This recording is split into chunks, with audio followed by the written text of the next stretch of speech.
folks tend to go. I'm from Florida originally, kind of a southern southwest coast, I guess, something like that. I did industrial engineering was my degree in school. I actually started out in econ, and then realized that I wanted something that was a little bit more practical, a little bit more tied to the business. And so a friend was doing industrial engineering up at Georgia Tech. I was going to University of Florida, but he told me about industrial engineering. So I switched early from econ into that. That was great. Really enjoyed it.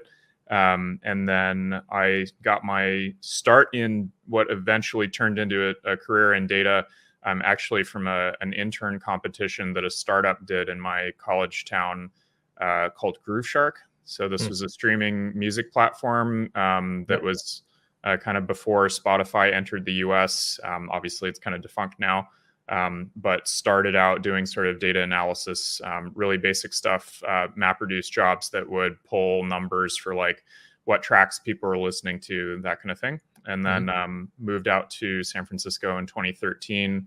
A friend had a studio in the Mission, and he was like, if you want to come out here and crash on my couch, you can look for work. So bought a one-way flight, went out there with a duffel bag, and started at Uber as a data analyst. They were maybe 200 people at the time.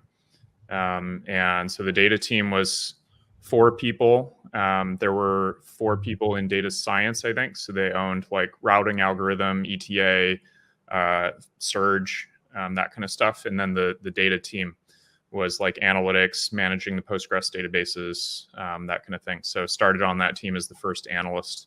So it was a lot of Tableau, R notebooks, basic reporting. And then that grew into starting an A/B testing team. So started that together with a product manager. And that team eventually grew to 30 people, built the internal A/B testing system. If you open the Uber app in any sort of major city in the US, you're probably in a couple hundred experiments potentially at a time. And then from there moved into data operations. So the company grew, I think we had 3,000 weekly active users using the data platform during the peak while I was there. They didn't have any tools for data catalog, lineage, data quality. That was all sort of unsolved problems, but there was funding to build cross-functional teams to build an ETL system, BI tools, machine learning platform, all in-house. Nice. So moved into that group as a product manager and worked with a team of 10, 15 people on data catalog, data lineage, data quality. That was an awesome team. It's called Data Knowledge Platform, which is kind of a mouthful, but I think good descriptor for what we did. Nice. So you started, just to go kind of back to where you started, you said you started industrial engineering. So you don't have a technical background per se, like you're not a developer. Correct. I was a biology major, a lot of chemistry, a lot of physics, a lot of math. And I think, having that not developer experience gives you different perspective on tech. I can't build anything. You might be able to build something, but I think it gives you the understanding of systems and processes, right? Which I think help you kind of look at things in a different way. So I think having some type of technical background helps you kind of in the tech space, right? But kind of going fast forward to the Bay Area, I think you got when in Rome, you picked a good one to join. So you said it was pretty small at the time. What were they trying to do at that stage of the company with data? Were they just trying to capture it and just explore things? Were they actually trying to, to your point, kind of drive some strategic initiatives? I think at a small company, a startup who's that small, with that amount of funding, I'm sure you're doing all kinds of interesting things. And also, like, how close was that tied to the other parts of the organization? I think that's always a challenge you see in a lot of enterprises. Data is just a 5th-class citizen. It's not always tied to the business. Where in a lot of web scale companies, it's like at the front of the business, right? So we'd love to kind of see how they were thinking about data at that time, and how that kind of changed over time. Yeah, I think It's interesting. I think going back to Travis, I think there was a very strong emphasis on using data at the company that predated me being there. I mean, I think it was that way for a long time. It morphed, like in what ways that played out inside the company, but the entire time that I was there was always very adequate funding for data projects. The sophistication grew a lot while I was there. So like in the beginning, it was, I still remember one of my early projects was the operations team in San Francisco wanted to create some sort of a leading indicator or a basic predictor of whether a driver was going to end up with a lot of very poor reviews, and that might flag them for, I guess, being monitored by the operations team. Keep an eye on them. If they get too many bad reviews, at some point you have to deactivate them from the platform. And so they were curious about, could we even come up with a really basic statistical model that could predict with some level of accuracy that the driver was going to be an at-risk kind of driver. So real simple stuff like that. I still remember barging into the Series B, one of the fundraising meetings by accident, because I was just walking down a hallway and I looked through a big window and I could see a projector at the other end of this dark room with a bunch of people in it. And I saw a big chart on the wall that had something to do with like user engagement metrics over time. So like how many days you've been on the platform. And, being young and pretty stupid, I just opened the door and I was like, hey, I'm working on this right now. Travis turned around in his chair. He's like, not right now. It's like, okay. I had no idea what that meeting was. I was just like, oh, look, data. It was simpler at that time, but there was always an emphasis on using data to decide, when are we going to launch something? When is a product change working? How could we improve the onboarding experience when you're signing up? What ad channels should we be spending money on? So doing like a multi-arm bandit or something like that to figure out, should we be spending money on Craigslist ads? Should we be spending money on Facebook ads? That kind of thing. So they put data pretty front and center from a cultural perspective. And this gave me the perspective now when I'm working with enterprises, especially. I think that the way that Uber approached data, and I think like Yelp and Facebook and a lot of other, like you said, web scale companies, is we're going to use data and we're going to use it in the places where it can have the biggest impact. Then the question is figure out how to make the data work in that context. Whereas I feel like in a lot of enterprises, the challenge is we're not going to put the data into the highest leverage places in the business until we can show that we have enough confidence in it to go and put it there. And so what that ends up meaning is that you get a bit of a chicken and egg problem where you don't want to invest heavily in the data team because you haven't seen tangible business results. But because you haven't invested enough in the data team, you don't feel the confidence to put the data in the places where it can have the biggest business results. And I think the web scalers flipped that on its head. They said, we're going to do it. You guys better figure it out. And so I think that was the mentality there.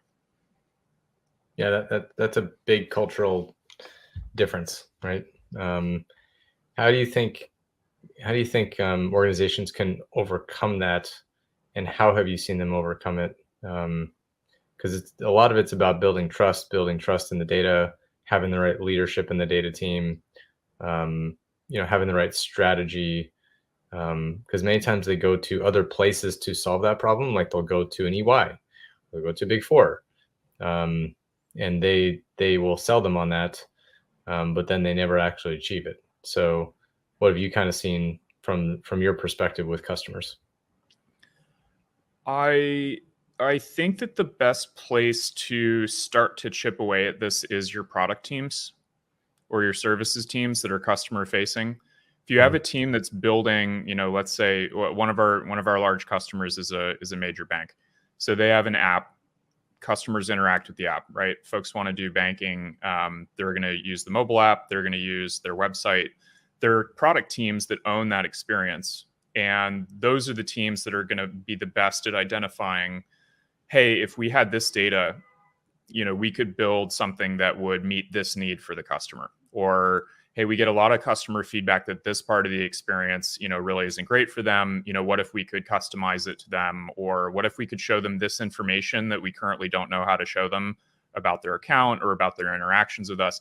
Those are the teams that are going to be able to think of the application first. And once you understand what the application is for the data, then you can work backwards from that and figure out what requirements does the data need to meet in order to serve that application. Because that's going to be very different if what you want to do is summarize some statistics about the user's account versus if you want to build a predictive model, you want to do something with Gen AI in the app. Those are all going to have different needs in terms of your data pipelines, what level of reliability is okay, what latency of the data is okay. But I would start with that product team that's as close as possible to your customer. And then you can work your requirements back from there. Or if it's an internal project, you know, your team that's doing financial forecasting for next year, I'm sure there's a bunch of information that if they had access to, they could improve the accuracy of the forecast. So you want to go to those teams that have a use case, figure out what data they need to drive the use case, and then you can kind of back out requirements from that. Mm-hmm. Yeah, well, I think your comment earlier about, you know, how you partnered really close with the product team early on at Uber. You were kind of a product leader, and then you just became a part of all of the conversations. It ran through data, right? So you mentioned marketing, right? You're working on marketing projects, but you are the product owner of data, I'll call it, right? And I think a lot of organizations siloed the data team, and they don't get that kind of aperture. So that is a good place to start, and it's a good cultural place to start too, right? Because they're into new things, building new things, and can kind of iterate, right? So I think that's really good feedback.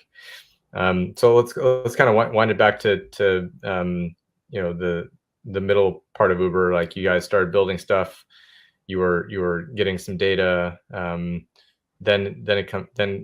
once you kind of solve that problem and you actually get some value out of it, and then it's like, okay, how do we scale this thing? So at what point did you have a hard time scaling what you were doing, and what were you trying to accomplish as you kind of built that scale?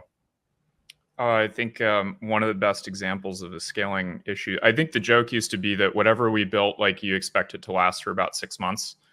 And then you'll either need to do something significant to it, you'll need to replace it, you'll need to, you know, shard it or whatever it is you need to do. But the general expectation was, like, I think 6 to 12 months before whatever got built had to be seriously reconsidered in one form or another. I think the earliest example of this that I had experience with directly was Vertica.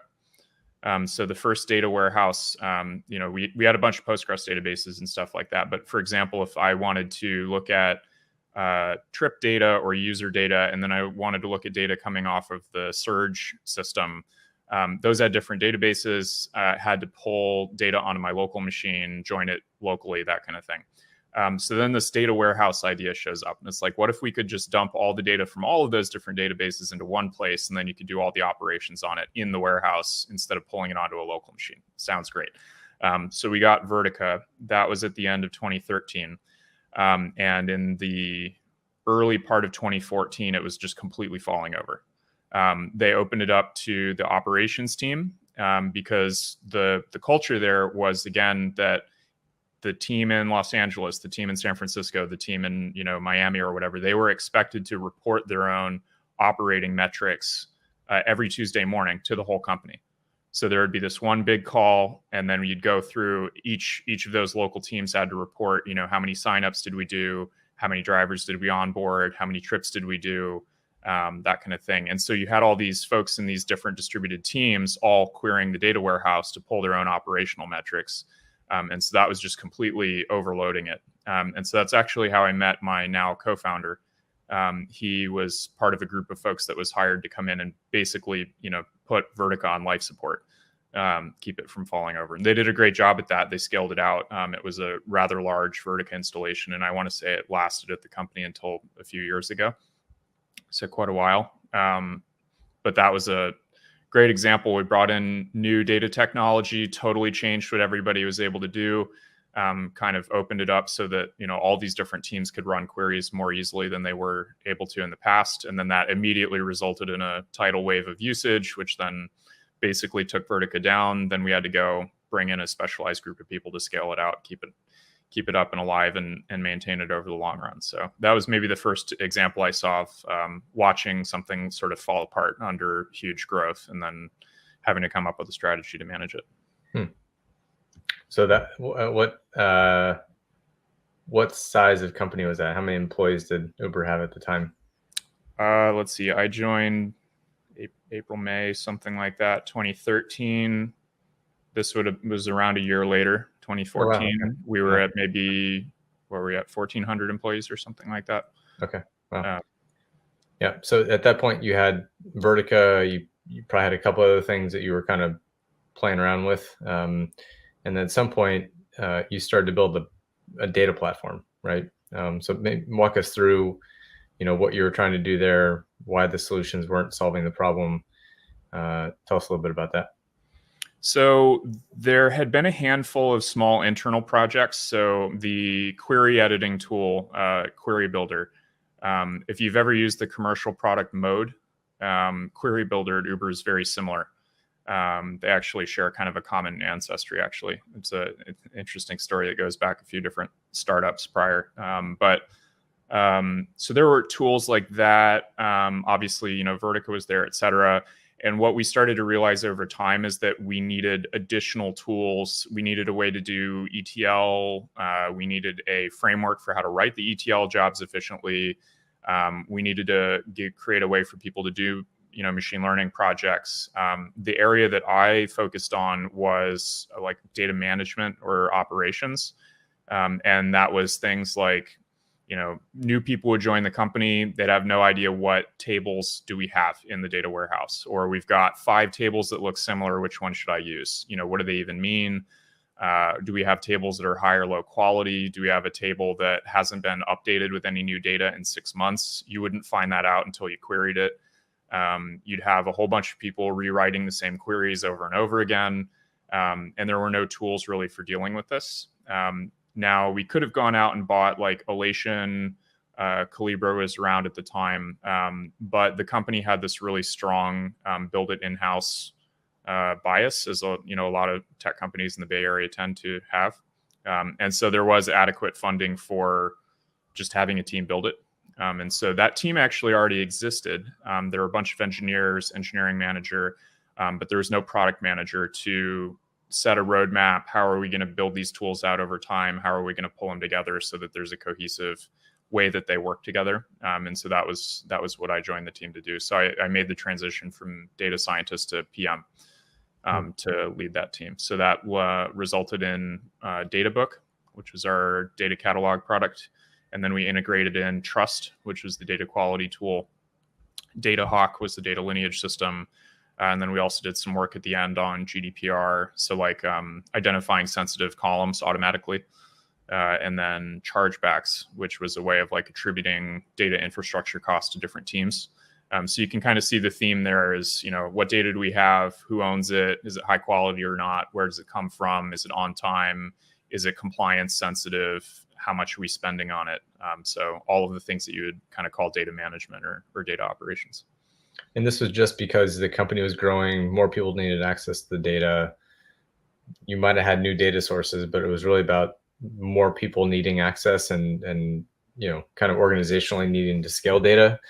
Correct? It wasn't like we just need a bigger team to process this stuff faster, right? No, it was all, the goal was basically developer efficiency. So you had 3,000 people a week was the highest watermark that I remember, that were either running a query, building a chart, deploying a model, working on an ETL pipeline. And that was a mix of analysts, data engineers, data scientists, pretty globally distributed. Obviously, a lot were in HQ, but you had people from all the different offices around the world. There's an engineering office in Hyderabad.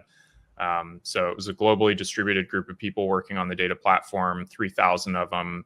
Some have been at the company for 5 years. Some have been at the company for 5 weeks. So wild differences in like level of familiarity with what we had. And so the goal was to make that group of people, give them the tools they needed to work together efficiently.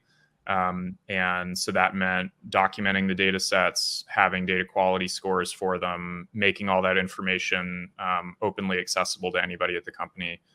And so it was ultimately about, hey, if you can save 1 hour per week per person times 3,000 people, the economies of scale work pretty well at that point. Mm-hmm. And yeah, it was mostly efficiency. Like, we didn't have a whole lot going on in terms of access controls or super strong governance. It was really more about how do we make our workforce as effective with the data as we possibly can. So most of the metrics that my team was looking at were weekly active users, NPS. We'd do surveys. Did we save you time this week or not? That kind of thing. Yeah, and as a web scale company, it wasn't like, how can we, save a little bit of money here or there. It was about speed, right? It was about how fast can we move. Okay, all right. Well, that probably gets us to our segue to Bigeye. Why don't you tell us a little bit about the founding of Bigeye and what you learned over at Uber and what you're bringing over to Bigeye and Bigeye's customers? Yeah, so you can see the obvious sort of path back to what I was working on there. I think what I learned is that having tooling that works at scale.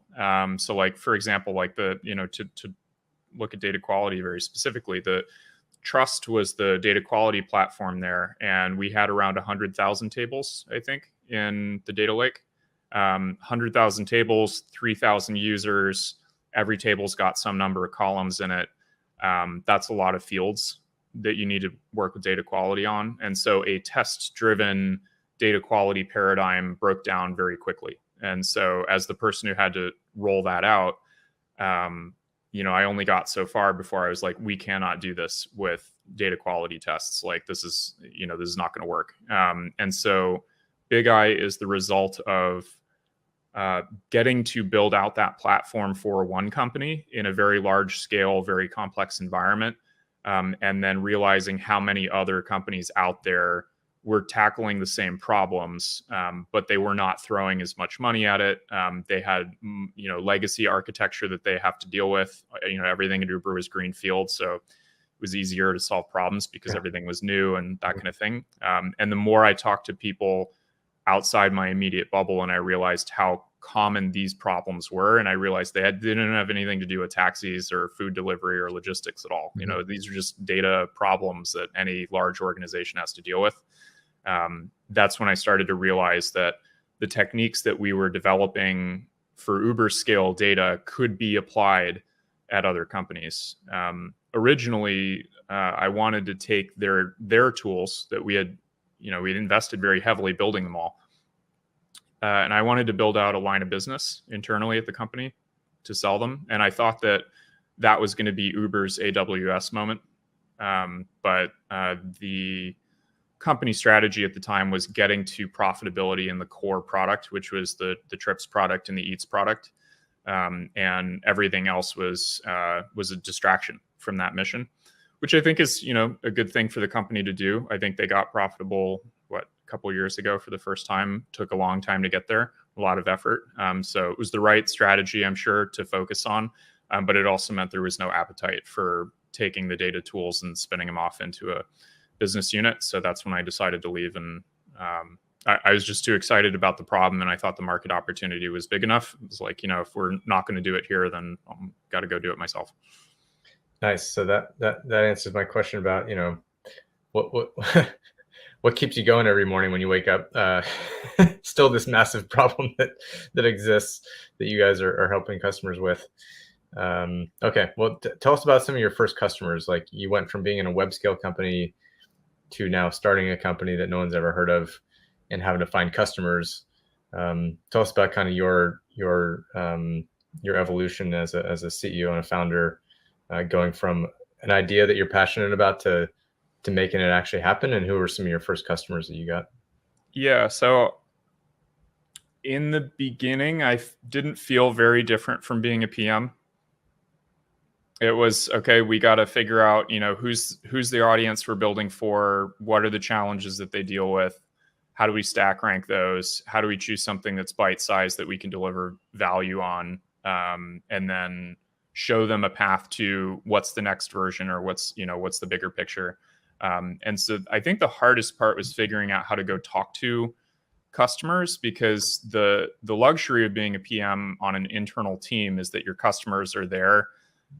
There is no contract, there's no NDA, there's no POC. They're right at your fingertips, and you can go roll your chair over and watch them do their work and take notes directly, versus now, you have to convince somebody on LinkedIn to do a call with you or something like that. So that was tough. Some of the intros were through VCs. They want to diligence you by having you pitch to a potential customer. So that's value in both directions. Some of it was through connections of friends. So maybe somebody who used to work at Uber had moved on, they were at a different company now, or I'd ask them for an intro to 2 other people, and kind of try to fan out through the network like that. The first, without naming names, the first paying customer actually didn't even use a SaaS application. We gave them a copy, and they deployed it in their own AWS environment. And so on-prem or in VPC deployment for Bigeye actually goes back right to the very beginning. The SaaS application didn't come until later, until we'd sort of proved out that the basic mechanism in the product worked. So yeah, I think the product development process, if you're coming from a PM background, feels similar. The challenge is trying to figure out what is effectively like ultra early stage go-to-market, which is not even really money. It's just, hey, will you try this out and give me your opinion on it? And looking for feedback. So learning how to act like an SDR, I think was hard. Yeah, it's going from product management to starting the sales organization as an SDR. That's a good one. Okay, and then maybe tell us a little bit about your differentiation at Bigeye. What makes you guys different? There's this whole concept of data observability that is now all over everyone's marketing material and data. And there's also this idea of trust. Tell us a little bit about what makes Bigeye unique, and what customers are telling you, oh, that actually solves a problem I didn't know existed, or it's solving a big existential problem that I need to prioritize. Yeah, so what makes us unique is really the sector that we focus on, which is enterprise. Like I said, given the background that we come from, that's maybe not a big surprise. A lot of our sort of early founding team is also ex-Uber data platform folks. So from the early days, it's really been architected to be very extensible, very flexible, scalable, et cetera, things that you had to design with in mind when you were building in the environment that we came from. So that is to say that we work well in enterprise environments where some of the data sources are on-prem. Some of them are in the cloud. Some of them are modern data stack things like Snowflake and Databricks, but they also have, let's say, Oracle. They have on-prem Informatica Power Center. And there's a lot of lineage that needs to be traced through not just modern stuff, where you maybe even have API accessible data lineage. We're able to trace lineage from, like I said, a transactional database like Oracle through a legacy ETL system into a modern data warehouse through to the analytics layer.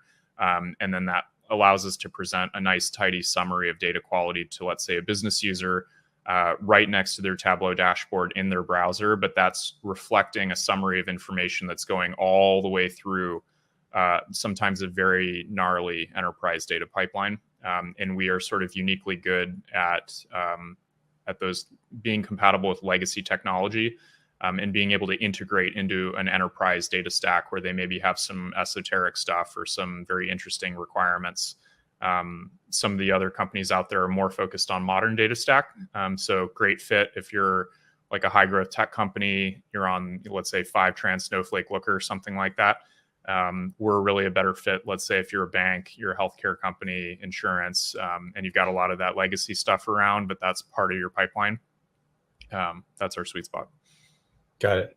And then kind of break down the data observability, term for our audience. Like how do you define data observability, and how does that compare with what everyone else is saying from your perspective? I think we use a fairly standard definition, which is if you're not familiar with a data platform team, they're operating a bunch of databases, data pipelines, et cetera, that end up plugging into your analytics, your machine learning applications. Without data observability, those teams do not really have a clear picture of how data is moving through those systems. They don't know how it flows from place to place to place. They don't know if it's moving on time. They don't know if you have too much or too little. Are you missing data? Are you duplicating data? They don't have visibility into what's going on inside the data pipeline. So maybe you have a bunch of outliers. You have misformatted values. You've got junk data that's from somebody's test environment or something going in there. And without that visibility, that can cause problems for your analytics being correct, your machine learning models being accurate. And so data observability refers to your data team's ability to keep track of everything that's going on inside the pipelines.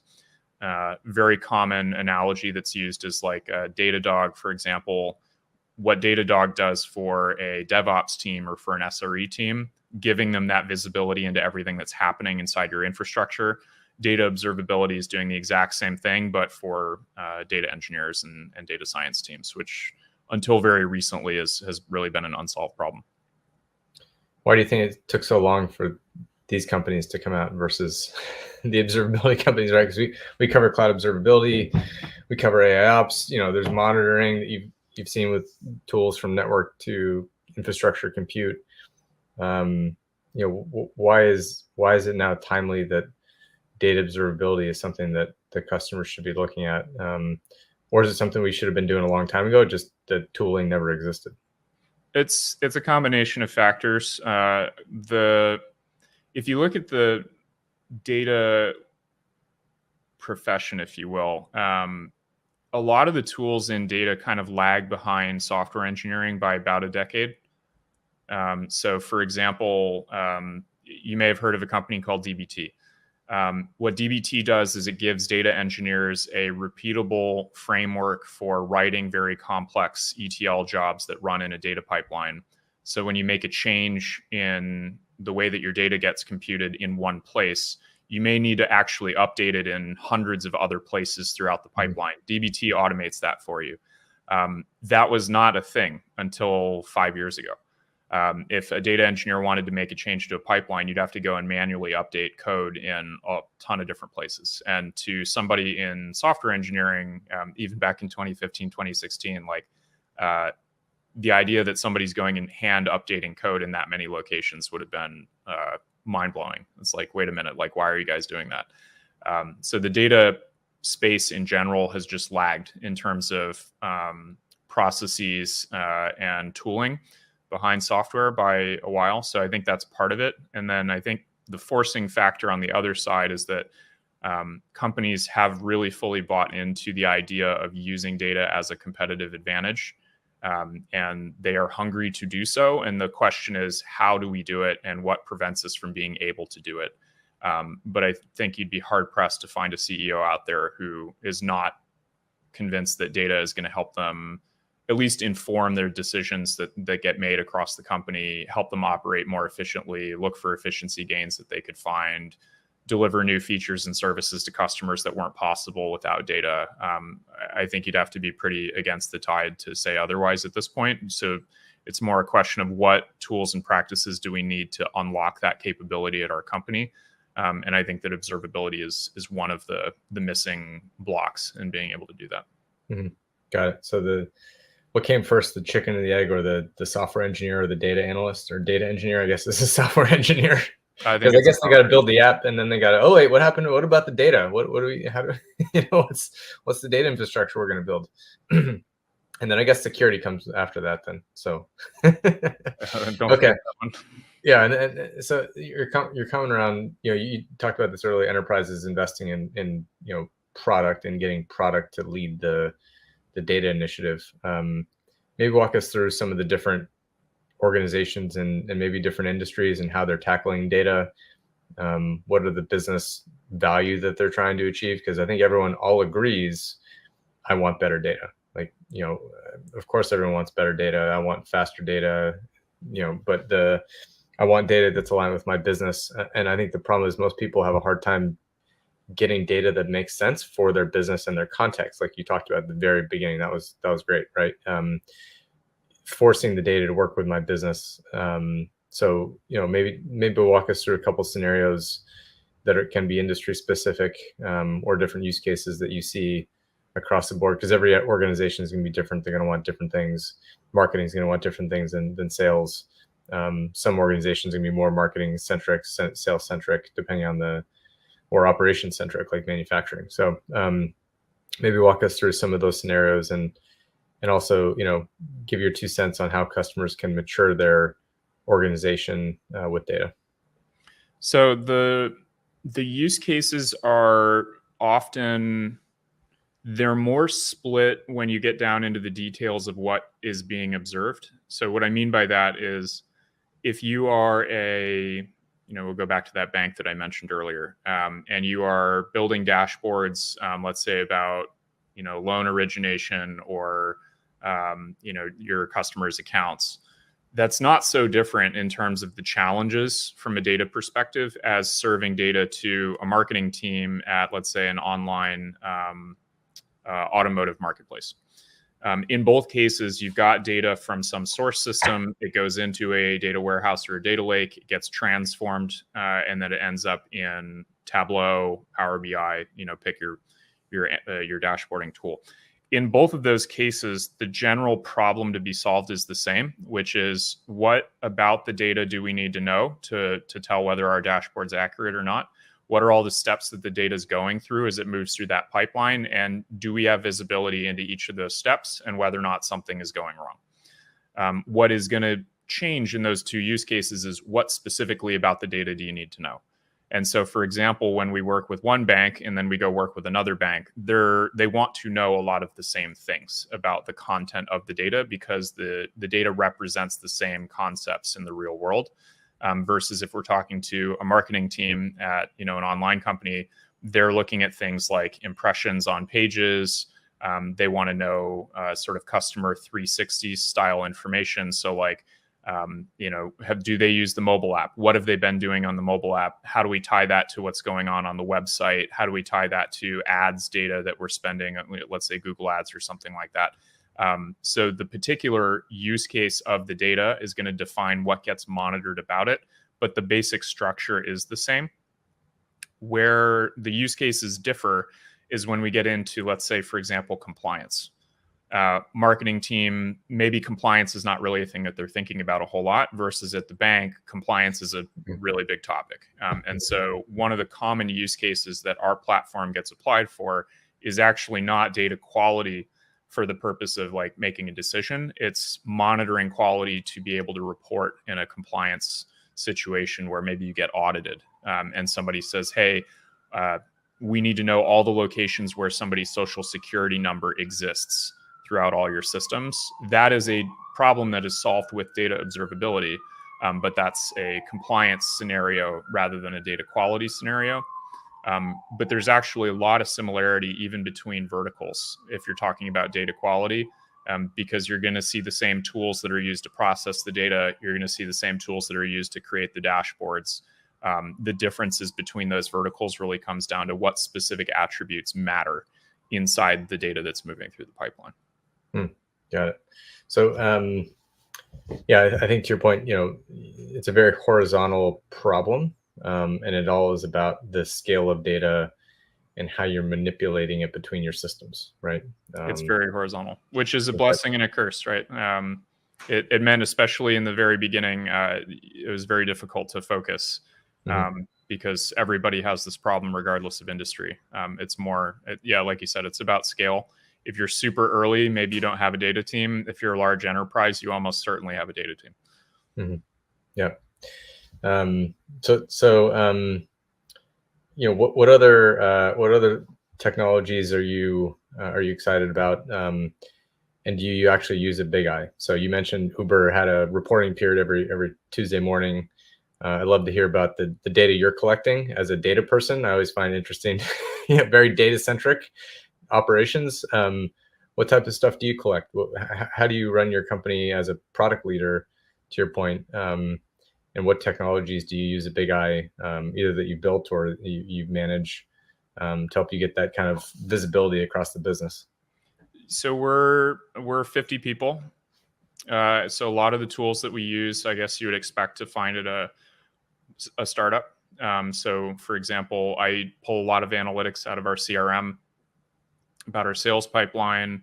How many POVs are we doing? How long are deals in various stages in our sales pipeline? On the product side, that's where it gets a little bit more specific, maybe. So, for example, one of the top things that we pay attention to is if a customer is using data observability well, the amount of time it takes them to solve a data quality problem should go down over time.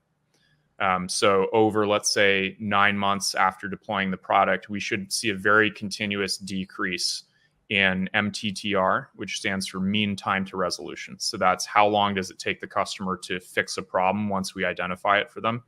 And so we want to look at those charts for each account, and we want to see a continuous downward line for every single customer, that they're getting faster and faster at solving problems as they use the platform.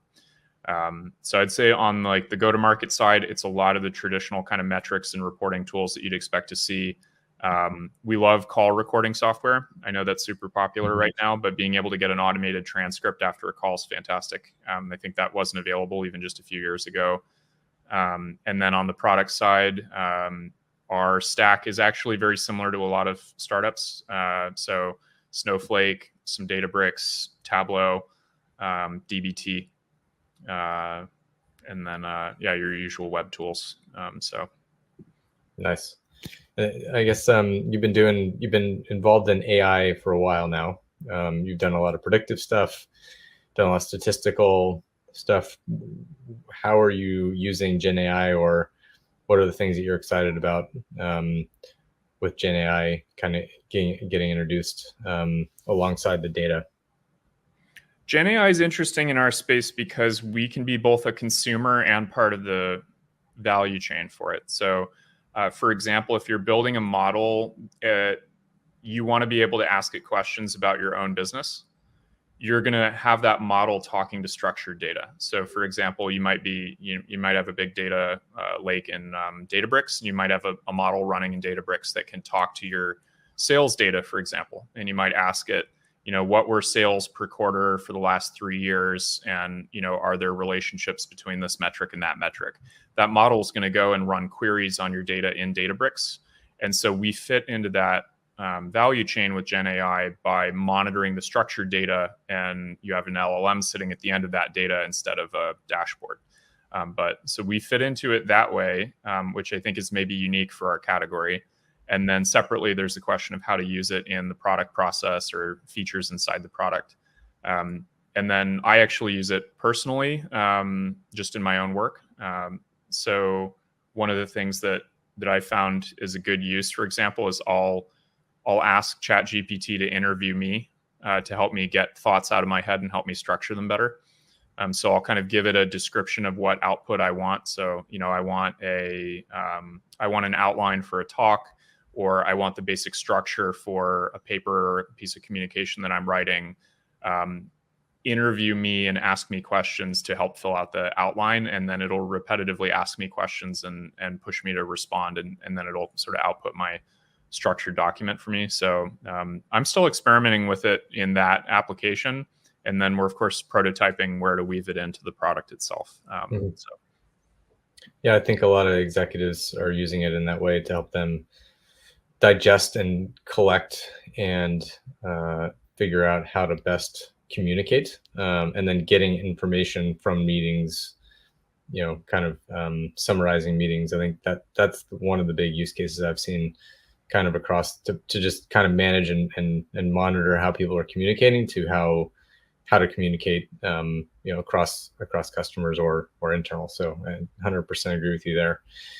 All right, Kyle, well, it was great to have you on the podcast. Thank you for joining. It's great to hear your background from the engineering side, non-developer engineering, to Uber, to founding Bigeye. So thank you for joining the podcast today. Thanks for having me on, Ben.